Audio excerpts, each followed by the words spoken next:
All right, here we are, game 3 between Cloud9 and Vega Squadron. We're gonna catch you up right in the middle of this draft. We see Cloud9, they've banned out the Sword Art as well as the Earth Spirit, pick up Shadow Demon Darkseer, and then for Vega Squadron, they ban out the Luna and the Meepo.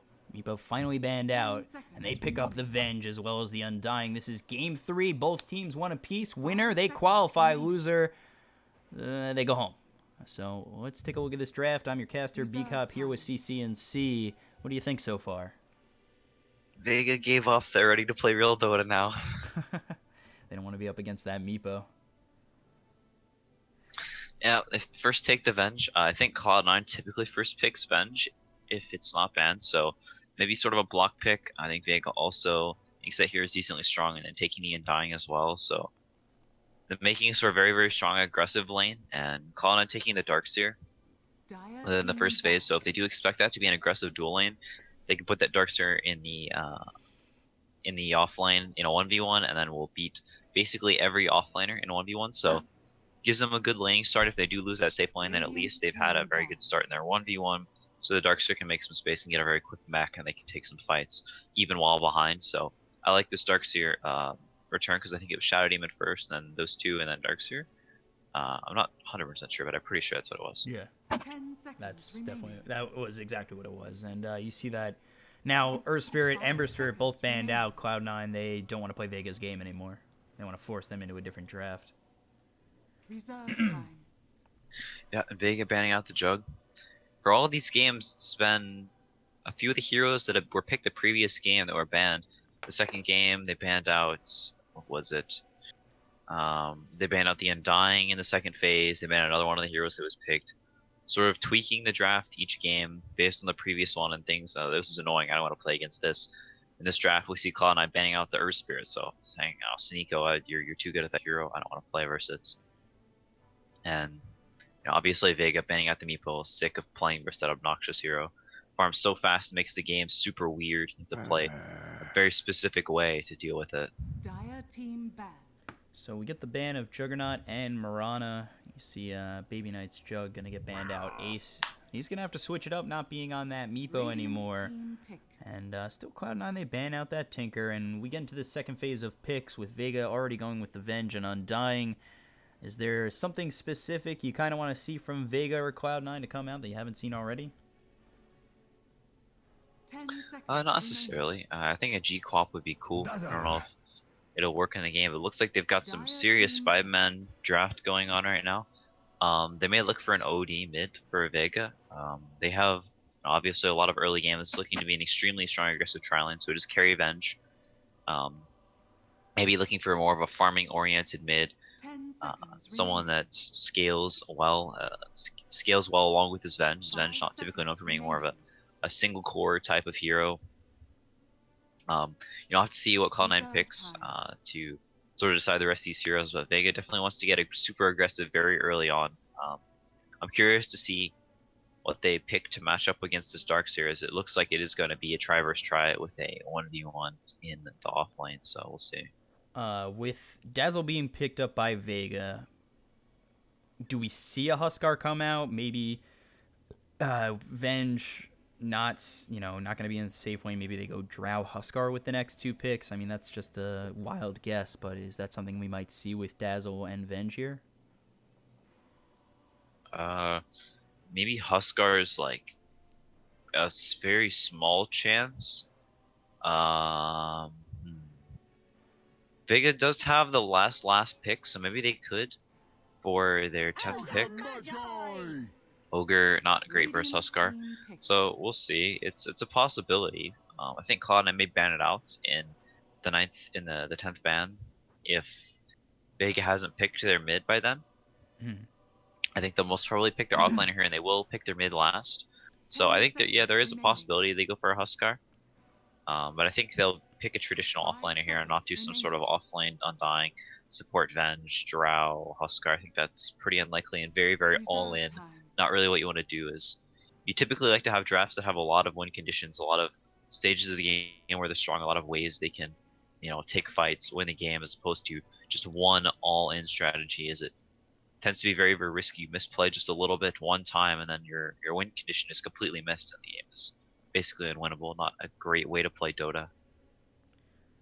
All right, so we see Darkseer on Cloud9. You know, obviously Vega, they had the Darkseer in a previous game, and they picked that up with a Sven, get in there, Vacuum Wall, Stormhammer, God's Strength, etc.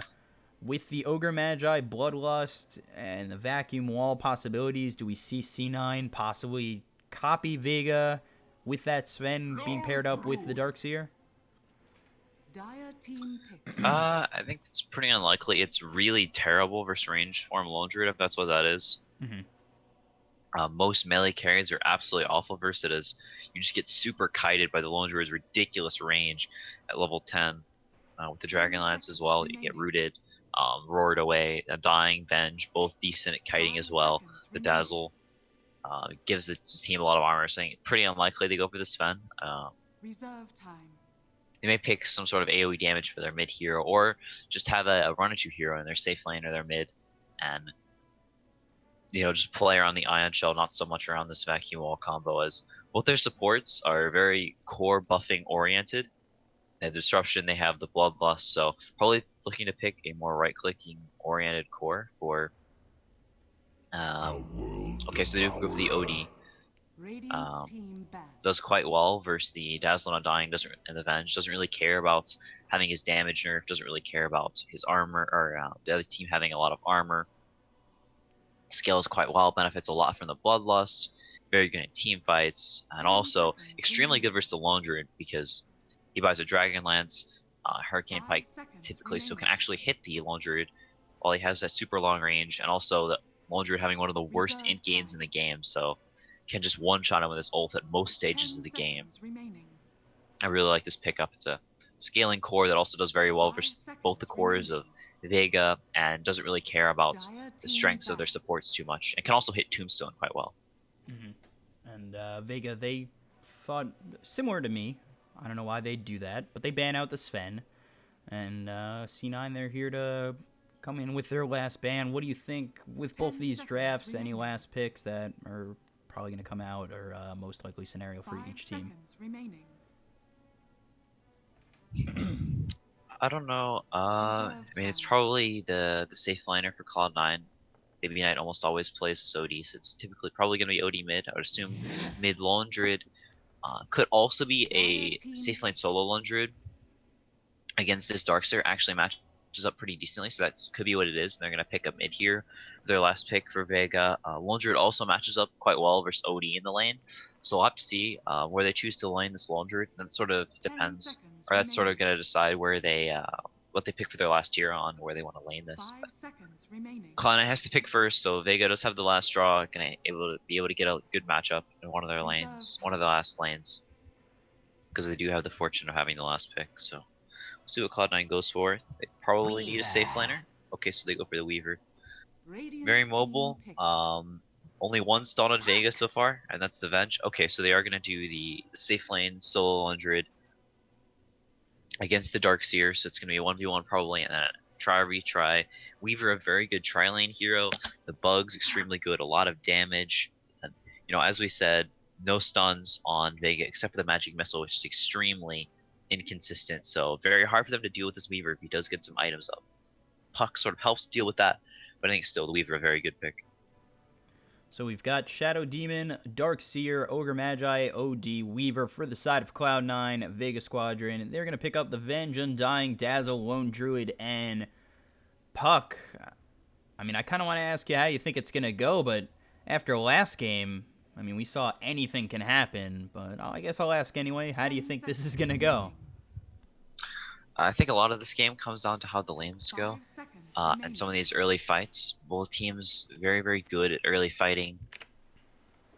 I would say that Cloud9 scales better late game, as they have the Bloodlust on top of both these cores that scale quite well versus VP's or versus Vega's cores. So I would say Vega definitely has the pressure on them to do well in this aggressive tri-lane to get an early lead. Mag probably going to go for that range form build, and G playing more of the Space Maker and the tempo controller this game instead of Mag. So Mag going to be playing more of that farming role, And yeah, so we'll just have to see how this early game goes. If the Undying and the Dazzle, they can win these team fights, win the early engagements, and sort of snowball ahead.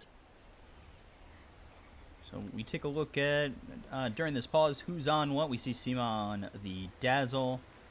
Playing this Undying is going to be Seneko. Ditya on the Venge. Mag going to be on the Lone Druid. G on this Puck for the other side. Cloud9. We see Rise is back on the Shadow Demon. Hesta Joe on the Darkseer. Ace with the Weaver. Noya on the Ogre Magi. And then finally, Baby Knight on the OD. So Ace, he was mid last game with the Meepo, but with the Weaver, I don't suspect him to be mid. Probably going to throw him in the top role, and then Baby Knight looks as though he's going to go mid with the OD. So they're kind of switching it up a little bit. Not too uncommon, but game 2 they did win with Meepo being played by Ace mid, so we'll have to see how it goes now that they're moving around a little bit. Yeah, we'll see. They do switch around their roles quite a bit. Baby Knight and Ace pretty flexible, switching heroes and roles like you said, based on the game. So a very good thing to have in a team is it makes your drafting and your laning considerably more unpredictable. As we can see, Sima TP's in and gets a really deep ward. Not a ward that's typically de-warded, so we'll see if they catch it. And Cloud9 getting a lane ward as well. So looks like setting up for this aggressive lane. I was actually surprised because, we were just last game talking about how the C9 always ward on this little cliff right here by the stairs. And then, Noya goes over, wards over by the lane, and we don't get that cliff ward like we say happens just about every time from C9. Yeah, I think most of the time they ward there, they're on Radiance, and it's whenever they want to go aggressive, they have at least a dual lane so they can see people rotating over if they're wrapping behind them, going to the rune, and just sort of keep tabs on what's happening in this lane that they're playing aggressively in. And since they are on Dire and they're just putting the Darkseer up there, it looks like they didn't really need to, as it wouldn't really do so much as Hesta Joe runs up to top. So it looks they are going to try and dodge this lane. We'll see if Vega realizes that and dodges back the other way. They see the OD down bottom, but I don't think they saw any other heroes. So see if Vega tries to catch them back and make sure they get this try, or if they just deal with playing versus the Darkseer. So it is going to be G mid on this Puck. We take a look up top. Ditya in the off lane this time around on the Venge, with Sima on the Dazzle coming around. And Seneko actually mid with this Undying for now, as Noya is here with Baby Knight on the Ogre Magi and OD respectively. And we take a look down low. It is that solo Mag on the Lone Druid up against Rise and Ace on the Shadow Demon and Weaver respectively. So these lanes, not the typical people in these lanes. We saw Ditya in the safe lane every game thus far, and he's now moved his way over into the off lane on this Venge. So it's a little bit different for both sides. We see Baby Knight mid, and we'll definitely have to see how it works out for both sides. So Yeah, for sure. Double decay. They are going to get the Astral Imprisonment on to this Puck. G might be looking for possibly a kill with that Illusory Orb if he does go deep on Baby Knight. Seneko's still going balls deep here right on the tower. Does get the decay again on Baby Knight. He's stolen himself 24 on that strength, so pretty survivable up against this Ignite, as well as everything that's getting thrown at him from Noya and Baby Knight. Another 2-man decay, making this very hard for C9 right now. Baby Knight, 320 max health. Definitely needs he's to going to go watch Shrine out. as well. So immediately come back to the lane and continue spamming out those decays.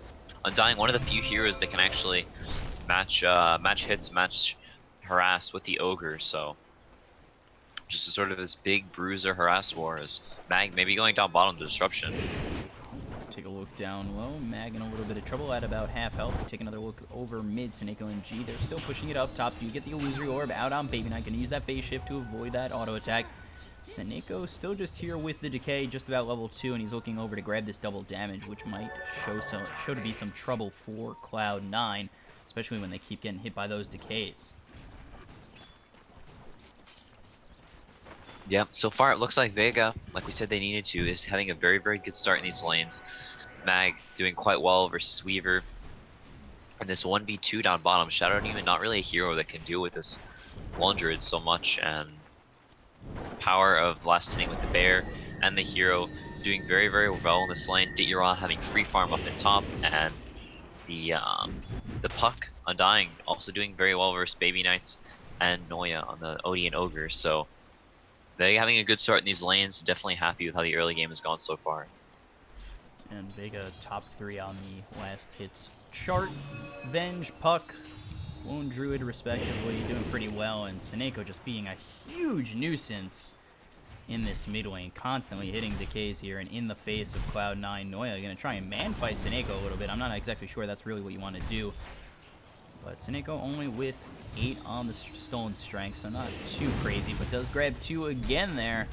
And maybe Noya might be in a little bit of trouble. G might go in deep once this illusory orb is off cooldown, but Noya's going to get behind those trees, and G's going to eat a couple of pot shots from that tower, which should back him off. Yeah, they are going on Mag bottom. Dying cancels his TP, but Dazzle comes on the bottom now, so leaving Ditira on top solo versus this Seneko might die to the tower. He's going to eat that Fairy Fire. Not going to be enough. Noya will get credit for the first blood. A little anticlimactic on the first blood after all that harass from each side. Just dying to tower. But 1-0 nonetheless for Cloud9. They grab themselves quite a bit of gold on that one for Noya.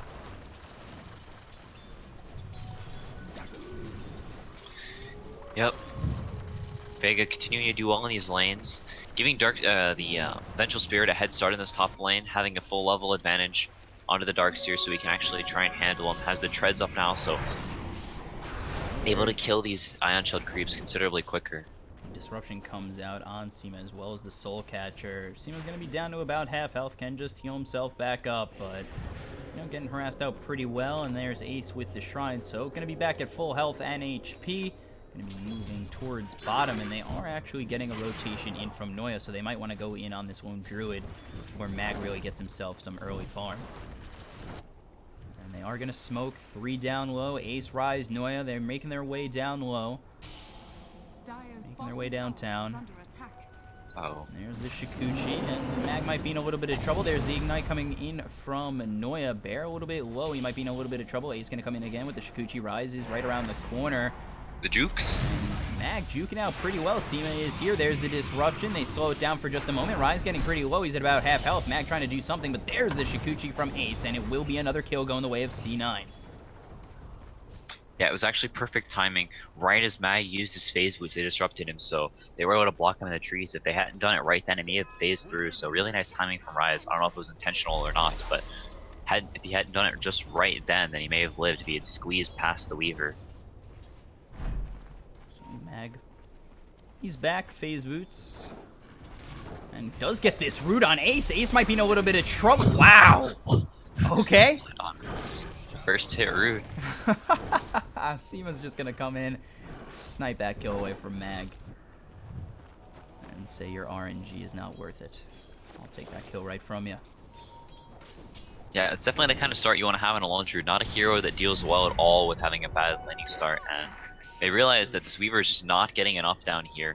Only the Basti, the Wand, and the boots already. Mag having the phase boots, 300 gold on top of it. So gonna rotate Darkseer down here as well. Darkseer having a really poor time up top. So Cloud9 trying to switch things up, maybe get a kill on Ditira here. And Ace up top. There's the disruption coming through on Ditira on the Venge. They're going to try and find themselves a kill. The Magic Missile does come out on Ace. Ace is going to use the Shikuchi to move on forward. Seema is here just in case they want to try and turn it around on Ace. There's the Poison Touch as well. Seneko here with the Decay. Rise is going to get very low. He'll fall first.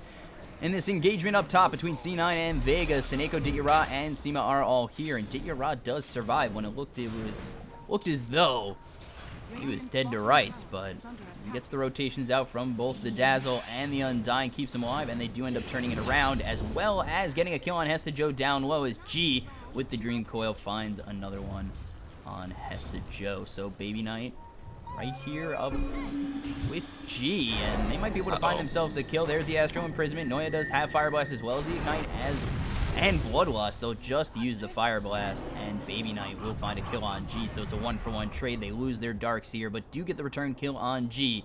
Now 3-3, and that's a bit of gold going the way of C9. We'll switch it over to the net worth, take our first look at the graph, and it's 2,000 in favor of Vega in both the XP and the net worth.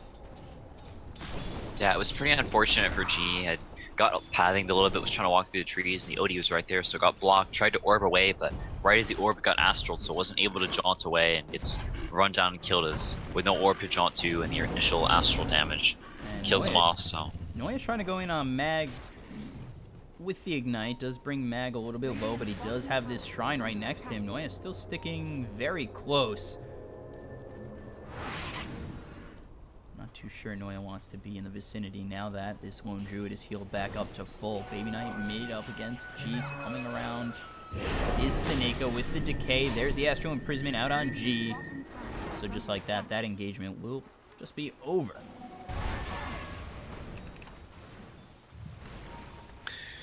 Yeah, they do get a sentry up top for Ditcha, so able to keep him up here, still soloing and still top of the network charts, so giving him a little bit of a head start and then just sort of leaving him in this top lane and continuing to do very, very well versus Weaver. And Shadow Demon looks like he's going to port Seneko off, maybe have a fight here. There's the disruption again, but Seneko, he's right there ready to go with that decay.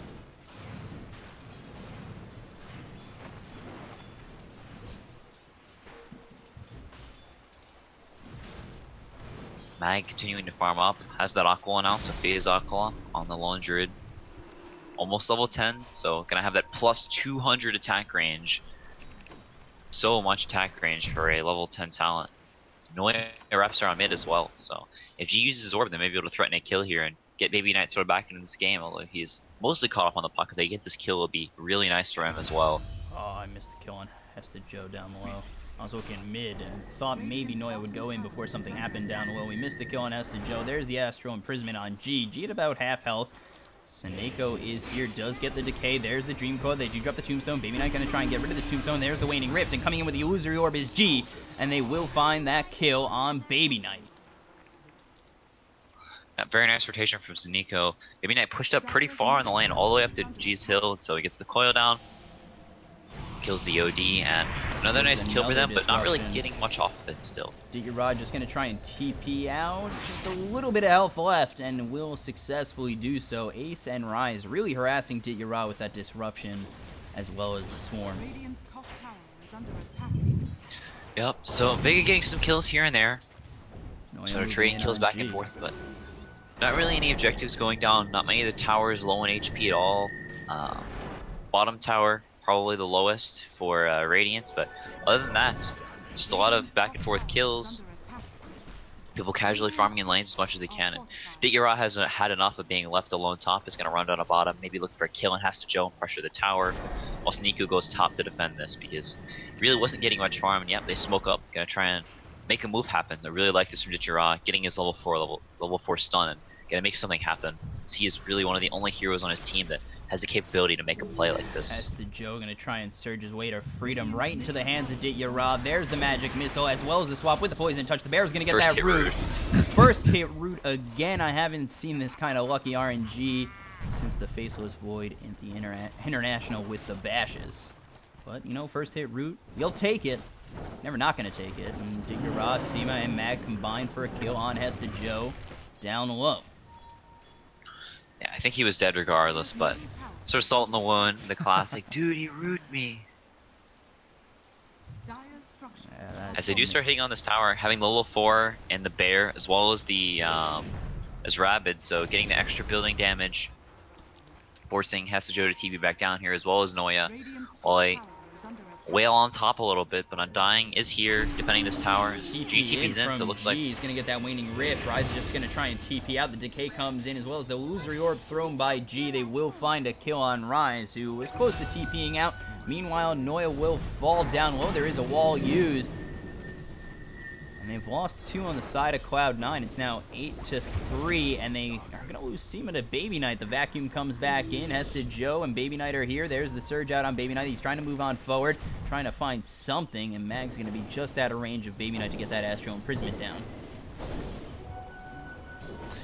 Yep, another quick kill on Dazzle. Like I said before, just sort of trading kills back and forth. Both teams defending their towers very hard. As to say that, Dire mid tower taking a fair amount of damage and diving back here. Deep. They have the yell to spot him. Dityarad here with Seneko. There's the magic missile with the Tombstone. He's going to have to Astral Imprison himself. The weave comes out from Seema, and they turn it around just a little bit. They're looking towards Baby Knight. Seneko gets very low, but Dityarad will get the kill on Baby Knight as Baby Knight goes a little bit too too far. Meanwhile, as to Joe, he's in a bit of trouble, and he'll fall to Mag. Yeah, almost the Dragonlance now as well on Mag, so gonna have the super attack range very, very soon, and gonna be able to kite this OD quite easily, as the OD not very farmed so far in this game. Level 9, working on the Force Staff, not really close to the Hurricane Pike yet, so Mag in a very, very commanding position. G almost the Blink Dagger as well, so Vega's team fight is about to come online with that initiation. With Baby Knight and Rise, there's the disruption out on Ditya. The weave does hit, there's the swap back, and Seema's going to be in a little bit of trouble. Ditya is trying to TP out and doesn't, as Rise gets credit for the kill, and now Seema, he's surrounded by the entire side of C9. He'll fall as well. And the rotations come out from Cloud9, and they get a couple of kills on the retreat of Vega. Maybe not something they wanted to give up, but it is Dazzle, which isn't too bad, but it's Ditya who's going to fall as well. Yeah, so Baby Knight taking advantage of that time where Puck is low on mana. He's trying to finish up his Blink Dagger, maybe spawning that, just forcing Mag back. So they are going to trade towers. Vega heading to mid immediately after to make sure they don't lose completely out on that trade, but definitely happy with that. Cloud9 is Ace picking up the HOD now as well, so has the HP creep. Also gives a little bit of mana, so giving this Weaver basically infinite Shikuchi spam because of this HOD creep, gives him some tankiness against a lot of the Puck's nukes, the Venge stun. So overall, just a very, very good item this patch, as well as the HP aura for all the early fights that are going to be happening in this game. Really wants to have whatever he can to bolster his team's early skirmishing and fighting ability. Vega, they're going to try and sneak this Roche while Cloud9 are down here trying to take a tier 2. This is a solid move by Vega as they may be feeling a little bit of trouble in these team fights after the last engagement, but with Aegis they should feel a little bit more confident going into the next engagement or two. Yeah, it's Vega do TP a couple of heroes down bottom. They want to look for a fight here as G is an Invis is moving down as well with the Blink. Noya and Rise both pretty clumped up. Let's see if he can find a two-man coil, but team's kind of far away, so don't know if he'll have enough backup to take them down. He's going to walk right into Rise, and Noya is just going to use that Dream Coil as well as the Illusory Orb and the Waning Rift, and will have enough to bring Rise to his demise. Gets himself a kill, maybe thought he wanted the Dream Coil on both Rise and Noya, but just going to settle for getting the kill on Rise. And they will head towards mid. Ace is here up against Mag. They might want to fight a little bit. Mag going to try and run away. Ace going in with the Shikuchi. And still moving on forward. But Ditya is here. They might want to turn this around. If you're the side of Vega, there's the Centaur. Stop. Ace in a bit of trouble. He'll go down to Ditya. So getting a little bit too aggressive there is Ace on this Weaver, thinking that maybe he can find himself a kill on Mag, but coming around the bend is Ditya. Does get that Centaur stomp on Ace, as well as the Magic Missile and the kill, which is very beneficial for the side of Vega. Yep, very, very nice play from Ditya. A little bit fortunate as well, getting that Centaur creep, but walks it over, gets the perfect timing on the stun, and gets him just in time before you get that time lets off. Ooh, there's the swap into the Centaur Stomp. There's the decay. Joe might be in a little bit of trouble. He's going to get hit by that Magic Missile as well as the Wave of Terror. He's going to fall to Ditya. Ditya, though, is going to get his Aegis popped. They're turning around on C9. Ace is coming in. Seema's going to get that Weave out, and now feared up is Ace. Ace might be in a little bit of trouble. There's the Time Lapse as well as the Magic Missile. He's going to get rooted up as well. Here comes the Sanity's Eclipse from Baby Knight, but not really doing too much. Baby Knight might be a little bit of trouble as he's pushed himself a little bit too far forward. Ditya getting very low. There's the Soul Whip coming in from Seneko. Not going to be enough to save the life of Ditya, and hitting away at Mag is Baby Knight. G's got himself a kill. There's the Dream Coil coming out on Baby Knight. There's 3 dead already on the side of C9, and rooted up again is Baby Knight as he falls to Seneko. And 3 will fall on Cloud9, and they will only lose Ditya twice.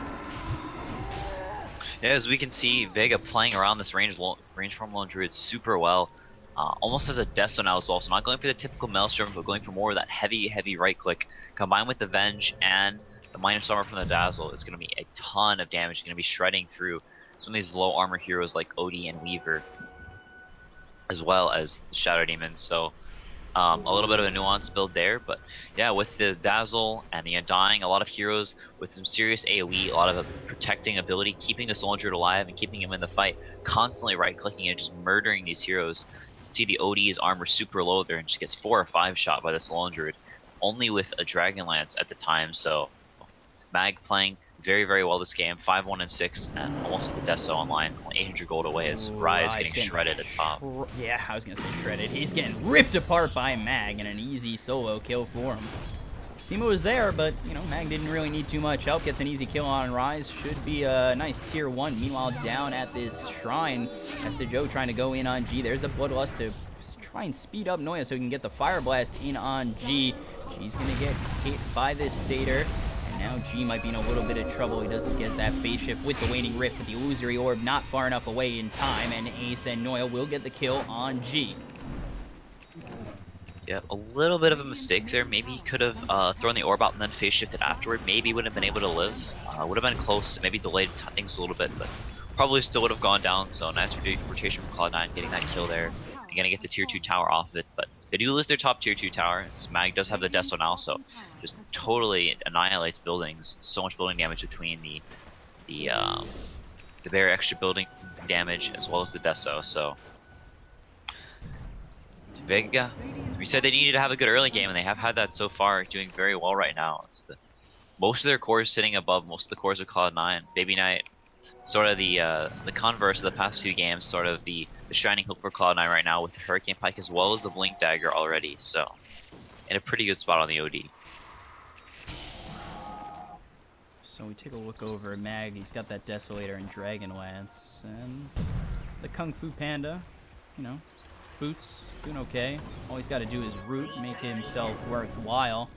We do see the smoke coming in from Vega. They're looking for a possible kill. Baby Knight walking right into their hands. There's the swap as well as the fear. There's the magic missile coming around with the wave of terror, and Dityara with another one.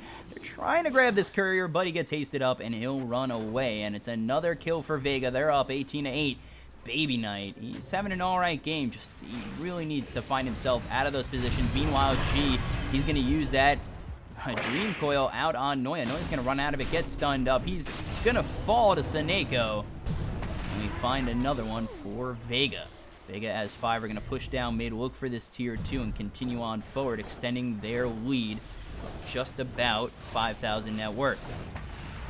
Yeah, it was a really nice ward. They gave him the vision for that swap, so getting that deep ward a little bit earlier in the game lets him spot the OD, and Cloud9, Baby Knight definitely knows he was swapped from the low ground, and that does not happen unless you have vision. So probably gonna get that ward dewarded as soon as they spawn or are able to group up.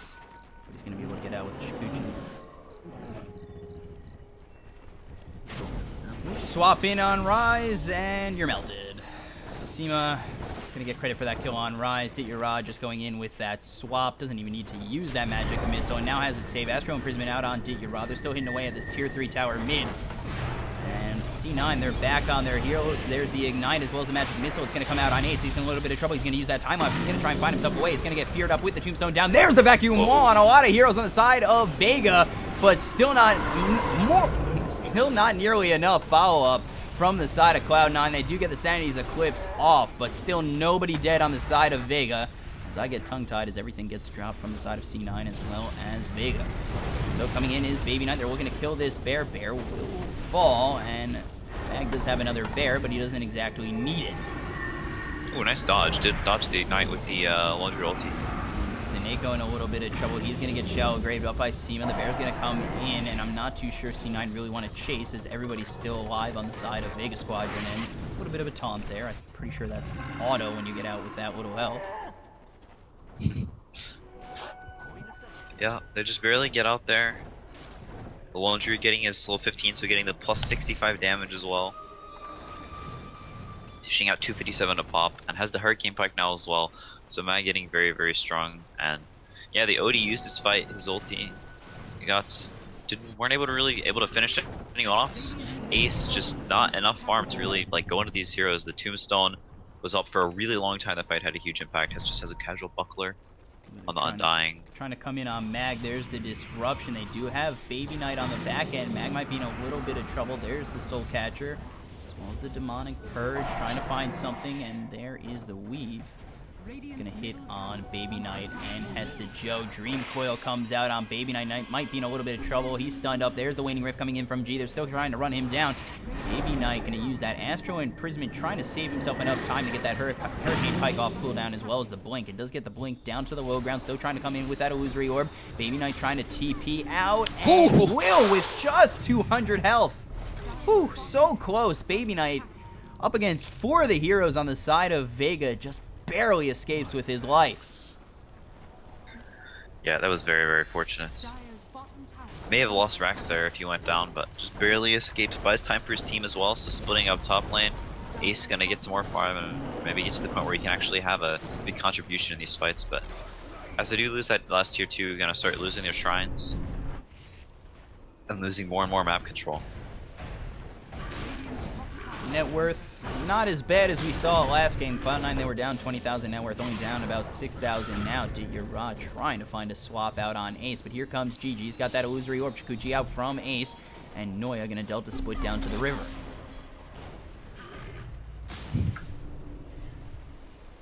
Yeah, G actually going for the Aghanims this game, so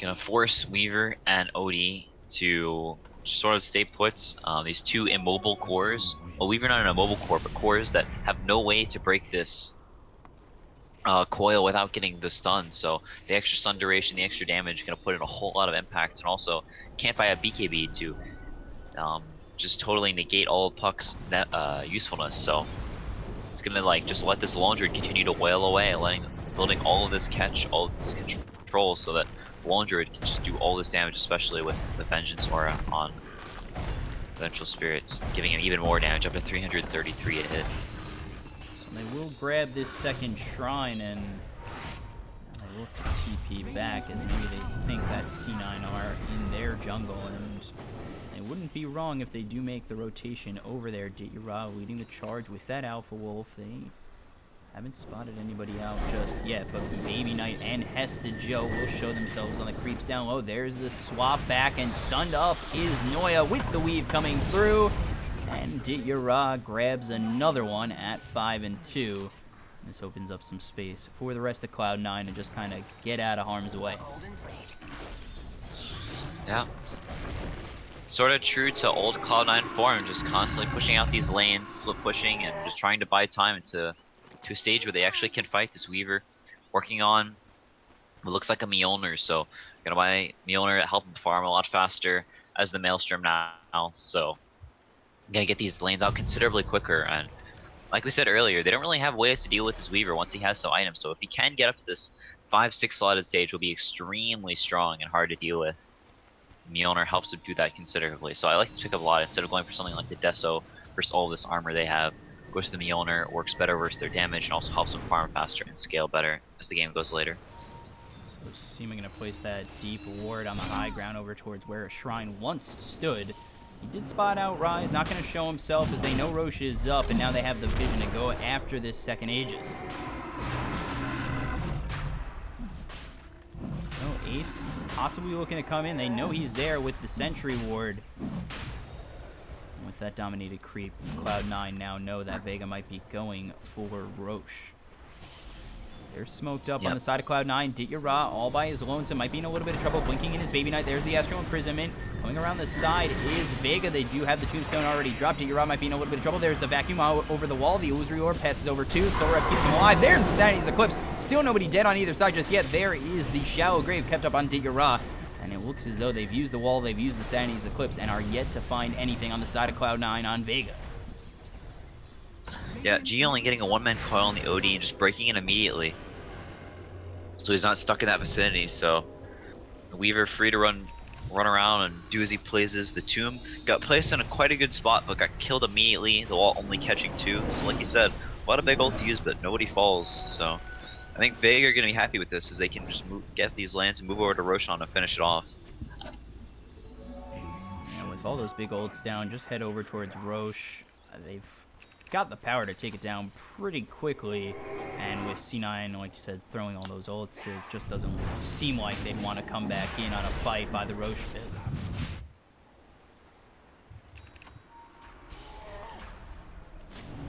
Having the Laundry gonna take it, so having the Crystalist now as well, going for the Daedalus.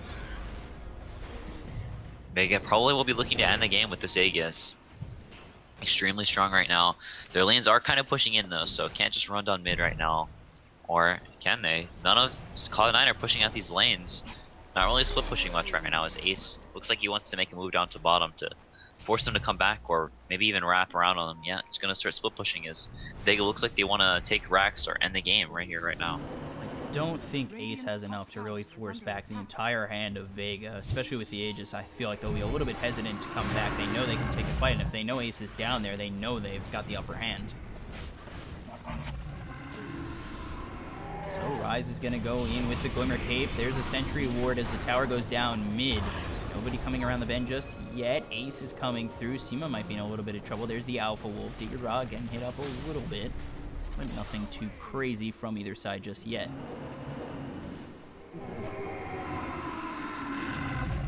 As they continue to chip away, Rise gets a sentry down. D wards that ward's absolutely huge. Oh, Digger almost with the swap back in, but not quite. Digger actually going to get disrupted. Ace on the back end, but Ace is immediately going to get hit by a magic missile. He's under the sentry ward. There's a big 5-man vacuum wall, but Ace isn't going to survive it. They've brought down the Aegis of the Lone Druid already. Swap back into the fight is Baby Knight, who's going to have to imprison himself. Digger getting very low despite having that BKB up. And now Baby Knight's going to have to back off just a little bit. There's the illusory orb forward. Rooted up is Baby Knight. He's getting very low. He'll be the next to fall on Cloud9. They've lost 3. And he's going to immediately buy back to try and defend this Rax, but he's already lost the range Rax. He's going to TP in, trying to move forward. Maybe look for something big, as he does have that Sanity's Eclipse, so he's going to have to steal a little bit of intelligence before he does do so. As the Joe, he's going to be slowed up in a little bit of trouble as that bear's moving in on him. It's a hard defense from Cloud9. Vega throwing everything they have at him. Yeah, the coil coming back up in 15 seconds as well, so if they do choose to stick around, we'll have that. But the Weaver coming back up, and as the OD has brought back, no need to risk giving them a bunch of comeback gold, giving up any kills. I'm just going to back up as they have lost the Aegis, and Mag getting pretty close to finish off that Daedalus, so going to up his damage output quite a bit. Especially with what happened last game where you were up 20,000 gold, I feel like you'd be a little bit hesitant to go in and go all in towards this middle Rax. Now without the Aegis. Yeah, I really like the itemization from Cloud9 supports, getting this Vlad's, getting a medallion, all this minus armor is. He chose to go for the Deso on Mag and not the typical Mjolnir that you go for on the ranged low druid, so building a whole bunch of armor items, going for the Shivas on OD, almost there, has the Mystic Staff, going for the Crimson Guard on Darkseer, like some unusual item decisions, but really trying their best to limit the ranged lone druid's damage output and stall for time, because once they get to a certain point, this OD and Weaver are just going to be too strong, combined with the Bloodlust to control this demonic purge, and he's just been disrupting the Venge every single fight with his Vengeance aura and sticking the illusions onto random support, so the SD having a big impact in these fights, always disrupting the era, and just continuing to try and stall for time. When they get these big armor items up, you have the Shivas, Weaver gets a few more damage items. Win one team fight, this game can turn very, very quickly. Yeah, we've, like I've said, we've seen it before, i.e. last game. So Vega very knowledgeable on what it is to throw in recent history, and they don't want to have that happen again, especially when they have a chance to qualify for the next phase. Ace may get caught here. They're all set up on this hill, may try for a swap into a stun. Blow him up, we'll have to see. They don't have any vision of him right now though, so Seneca's a little gonna lead the tricky. charge though. Not gonna spot him just yet. Here comes the boost travel in from G, so everybody's here on the side of Vega. Ace does get the opportunity to back off. Uh-oh. Noya very, very close to getting caught, just barely gets out of range. The extra movement speed for Bloodlust and those Tranquil Boots keeps him alive there. And they keep placing the Sentry Ward for the side of Vega right down by these on the bottom end of the stairs, and that's perfect because Ace every single time has tried to come through behind them. This time it doesn't seem to go that way. Tombstone's going to be dropped. And Ace taking a lot of damage from Mag. They're going to force out that ulti. He's going to be feared up. They're still looking to grab this Rax. There's the Glyph coming in as G. He's got the Dream Coil out on 2. There's the swap coming in from Diggerot. He's going to snap that Dream Coil. He's going to get the disruption as well as the 4-man vacuum wall going to come in from Hesta Joe as the Sanity's Eclipse is dropped onto Vega. Still nobody dead. Diggerot with the BKB. He's going to be the first one to fall in this fight. And now Ace, he's going to be looking for stragglers. He's trying to go in on Seema, who's got that shallow grave. Seneko might be in a little bit of trouble. There is the Astral Imprisonment to keep him around, and he will fall. Seneko goes down to Baby Knight, so they do hold again. Cloud9, they lose their racks, but they kind of take that fight with no casualties. Yeah, this Crimson Guard having a huge impact, fight after fight after fight. It makes all their teams so tanky and hard to bring down, and just lasting a really, really long time. Even these squishy heroes like the Shouting with the Glimmer Cape kiting around, and nobody on Dire falling. Has the Shivas and one creep now on Baby Knight as well, so it's going to get harder and harder for Vega to take down these heroes, even though they do have this super nice combo of the Coil into the Venge swap, so makes it very hard for Cloud9 to break bases. You can always just stun them for 4 seconds at your tier 3s anytime they try, or at your tier 4s anytime they try and push the level 3 swap. So they definitely has some nice ways to pick people off, but they're getting tankier on Cloud9, and their heroes, if even or even close on farm, will scale better. So they has to be very careful. To me, it seems like maybe Vega missed their timing. They were up by so much, and they kind of seem to sit back a little bit, and it's starting to hurt them. Have they sat back too much where we might see a repeat of Game 2, Cloud9 coming back?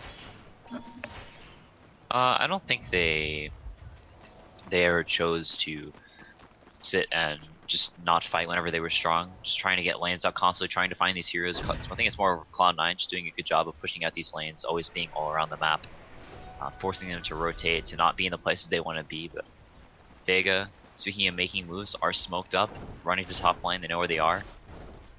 All of Cloud9 here, so may find a big team fight.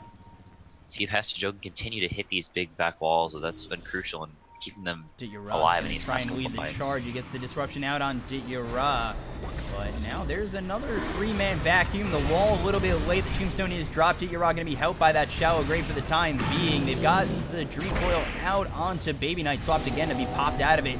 Nobody dead just yet. Hesta Joe getting very low. Waning Rift is there, but they've already lost the Lone Druid. He's down for 25 seconds. Hesta Joe very low. They're going to lose Dityara. They've lost the third in Seema, and they've given up none on the side of Cloud9 as they finish off Seneko. So C9 again.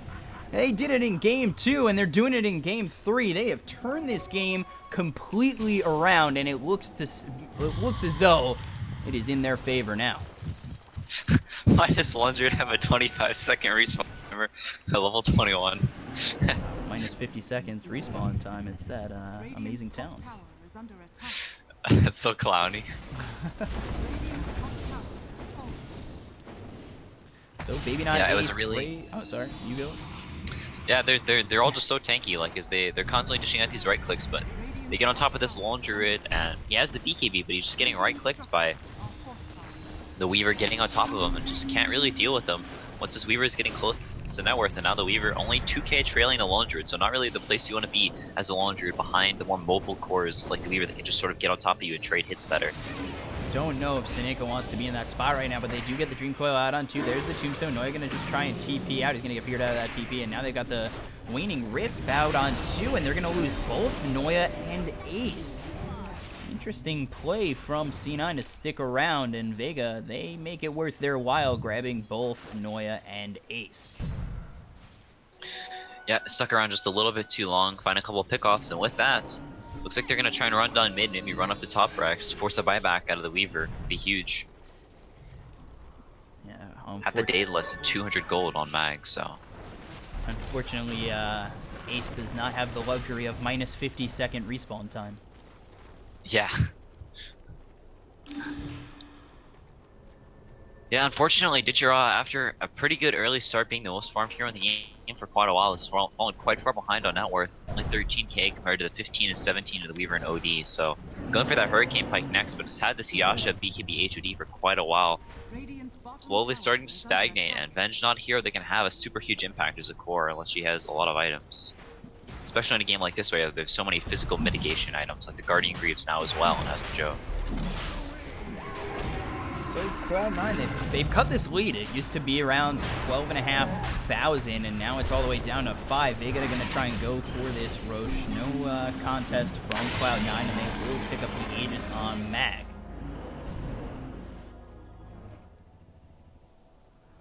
So Yep, has the Daedalus now just completed.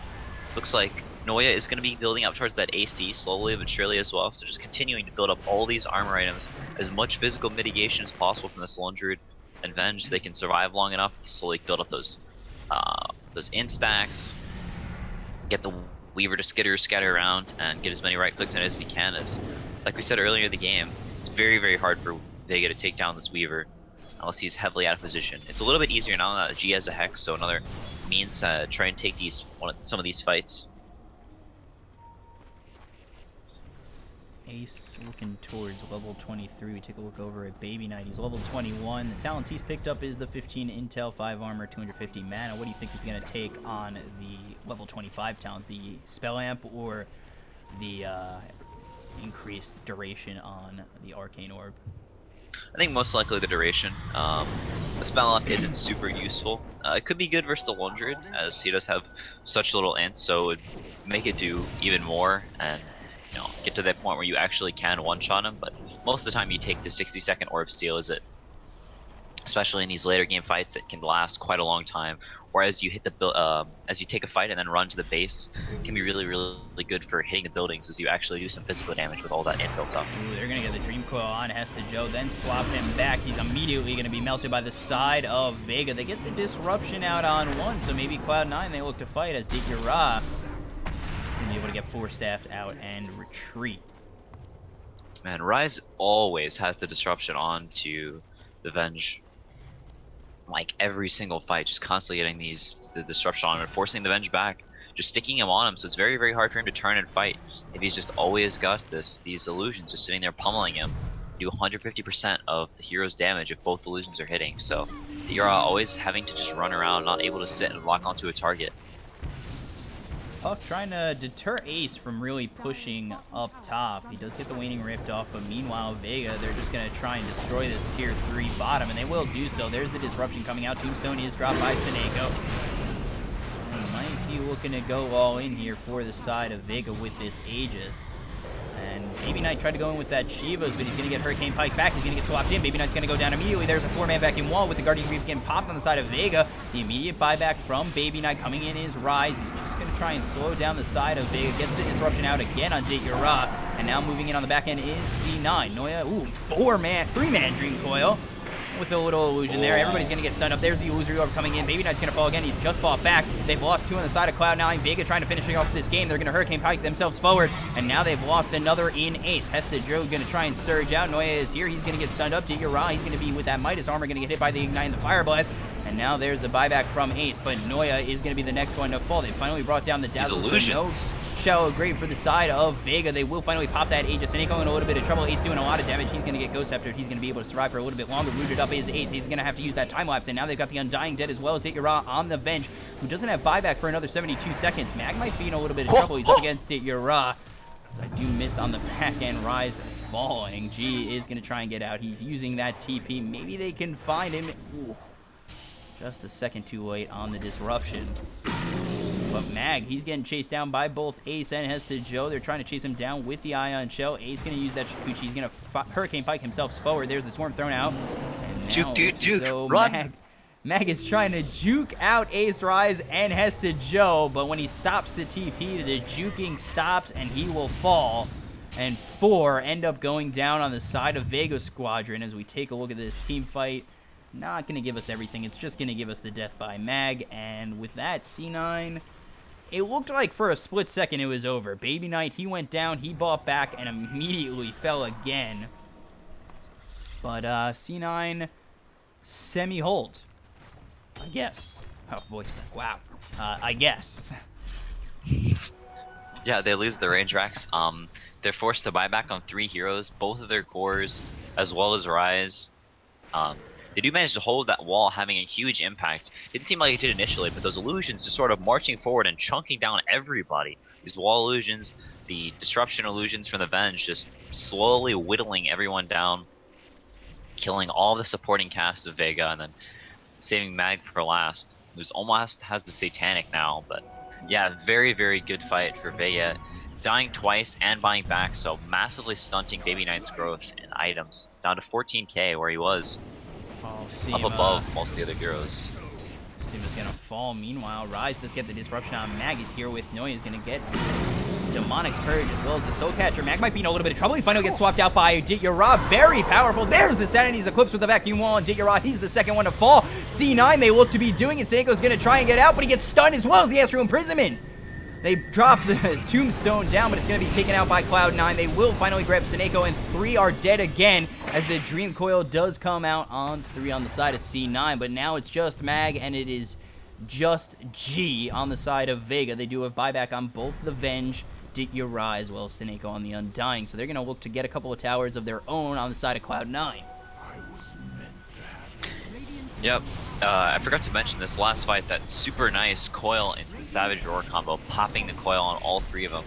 It's a really cool combo that you can do, and they did it perfectly. Got on 3 heroes and got them that range tracks and forced out a couple of the buybacks because of that super nice combo. But Seneco has to buy back now. As, like you said, they do sort of get chased down, caught out of position one by one, and lose a few heroes, and looks like they may lose their tier 3 or at least a lot of damage.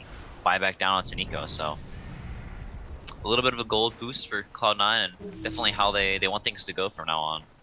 Yeah, they are really trying to bring it back to even. They had it so close at 5,000 net worth, and it dropped. It went right back up to 15,000 after that fight bottom. But they brought it back down to 10 again, and Cloud9, never say never with them. They do not want to give up. They don't want to GG out. They want to win. They want to qualify for the next phase, and they are giving it their all in this game 3. Yeah, with all these net worth swings, the consistency of their predecessor may be lingering.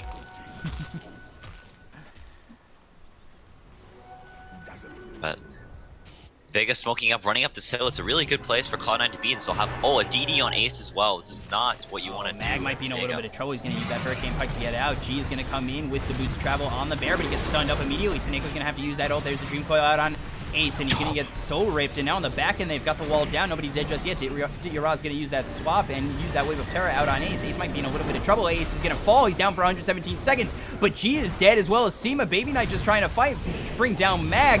He's going to Astral Imprison himself as he does not have Sanity's Eclipse for another 27 seconds. He's trying to find his way out. Seneco's going to use that Ghost Scepter coming over his Rise. He's going to get the disruption out on Dityara, but now Baby Knight's going to fall. It's 2 cores dead on the side of Cloud9. They're still trying to move in. They brought down Dityara. Seneco might be in a little bit of trouble. He's going to be hexed up, and he's going to fall. 4 dead on the side of Vega, but they do lose Baby Knight and Ace. Yeah, that D paying in massive dividends as G had the Refresher Orb, wasn't able to get his second coil off as he got hexed and just obliterated by the Weaver with the DD. A 3-shot, wasn't able to pop his phase shift and live, but buying back on both the cores. They know they don't have buybacks on Weaver and OD. Vega are trying to end the game right now as they know that the game is slowly slipping out of their grasp with some of these fights, and they want it to be over. There they go. Yeah, they're going to push down mid. G's going to have 2 Dream Coils here with the Refresher not on cooldown. And they're going to look to finish it despite not having Sima or Seneca. 35 seconds on OD. They may be able to do this. Yeah, there's a lot of time with no C9. Dire's middle tower is under Or with no Baby Knight and Ace. So they're going to go after these tier 4s. It's going to get glyphed up immediately. There's the Dream Coil out on 2. Not popped on either side, but this Hesta Joe is going to get very low. There's the Guardian Greaves. Hesta Joe in a whole bunch of trouble. He's going to get the vacuum off, but it's not going to stop anything. He does have buyback. And G coming in. G trying to get a kill out on to this Shadow Demon, and he will find a kill in Rise. Now Noya just trying to run at Vega, trying to slow them up as they do get Baby Knight back in 2 seconds and Ace in 10. So they're just trying to extend their time. There's the second Dream Coil out on Noya, and now coming in is Baby Knight. Baby Knight's going to use that Sanity's Eclipse and will bring down Dityara. So they hold both tier 4s. Sima might be in a little bit of trouble. Sima is right in the eyes of Baby Knight, and there's the Astral Imprisonment with the Poison Touch. There's the Lotus Orb coming out from Noya. Noya's going to use that Fire Blast to hit onto Sima. Sima just extending his time. There is the Shallow Grave, but he's just extending the inevitable as Noya, Baby Knight, and Ace are all here, and they have held their tier 4s. Yeah, I think it may have been better for them to just try and hit the throne. So they chase around some heroes. They buy quite a bit of time as it took them forever to kill all 3 of them. I think it took a lot longer than expected to kill Hesta Joe, and now Dityara with no buyback, and Odie with a few instacks as well. So gonna check Roshan. It's up in like 2 seconds. They just missed it. Yeah, they're gonna miss this Roche coming up. Something both teams could desperately use right now, and C9, and they're going to look to push as they've already got this top tower and set of racks. Look at that illusory orb speed. Yeah, they got a rocket ship, illusory orb, a rocket ship weaver. Everybody's so fast. So illusory orb comes in, maybe trying to get to the back lines of Cloud9, and Shadow Demon as well as Hesta Joe are going to come in just a moment, as they are a little bit far back on the other side of the river, and maybe Cloud9 back off and look to grab this shrine as well as Roche, as they are going to spot it. Yeah, the Lone Druid Bear is starting to become useless. It's just so easy to kill. The OD kills it 5 or 6 shots with all that pure damage. The Weaver shreds it as well with his massive DPS. He has the Diffusal and now almost the Lincolns as well. So the Hex going to be not near as useful. With the BKB and the Lincolns, the only real way they have to kill him is a coil, and he breaks it somehow. So with the Aegis on Baby Knight and almost this Lincolns on Ace, Cloud9 are in a very good spot, even 1.5 racks down. Have the racks of their own, so technically only a half racks down. And They're there's definitely no in a commanding buyback. position. There's no buyback on anybody on the side of Vega again, and that's how they kind of fell off last game. They had no buybacks, fought at the Roche pit, and then they lost that fight, and that was just it. So Cloud9 with the Aegis in hand might look to put the pressure on Vega and be the ones with the aggression. Yep.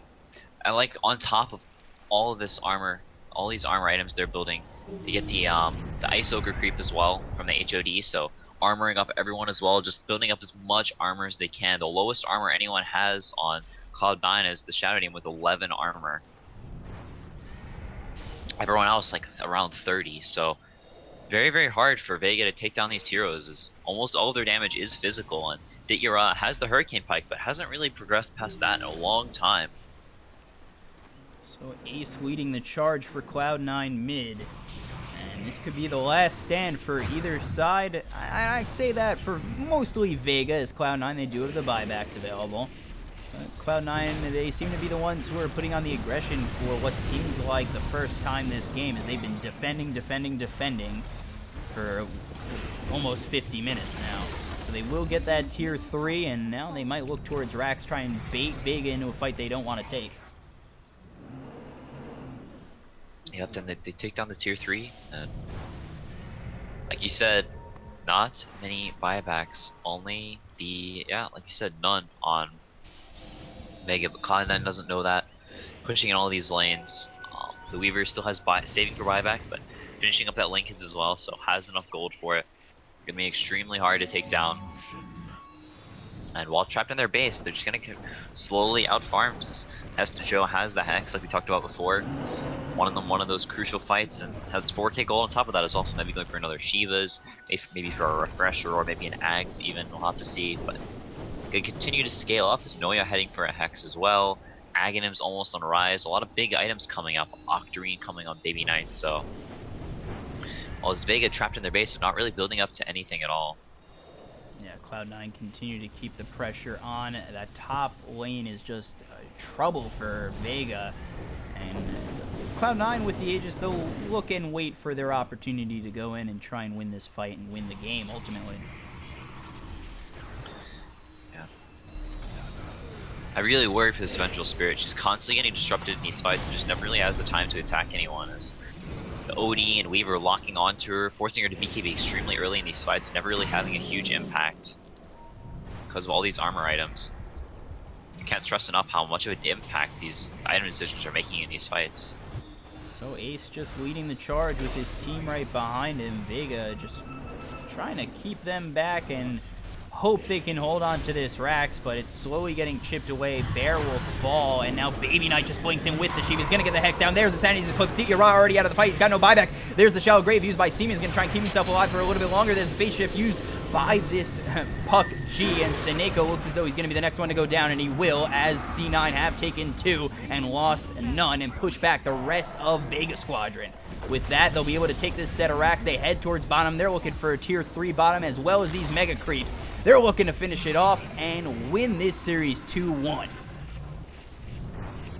Yeah, like you said, no buybacks. No buyback in Ditya, no buyback in Seneko. They're healing up, maybe looking for a last stand, but no coils on Puck. Only has the Hex and his normal spells, and not really enough to force them off the base, but the Aegis still up on bo3.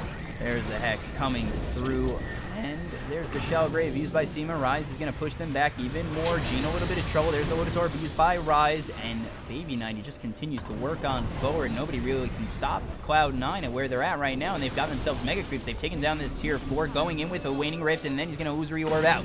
Ace is getting a little bit low, but he does still have quite a bit of health, despite being at half.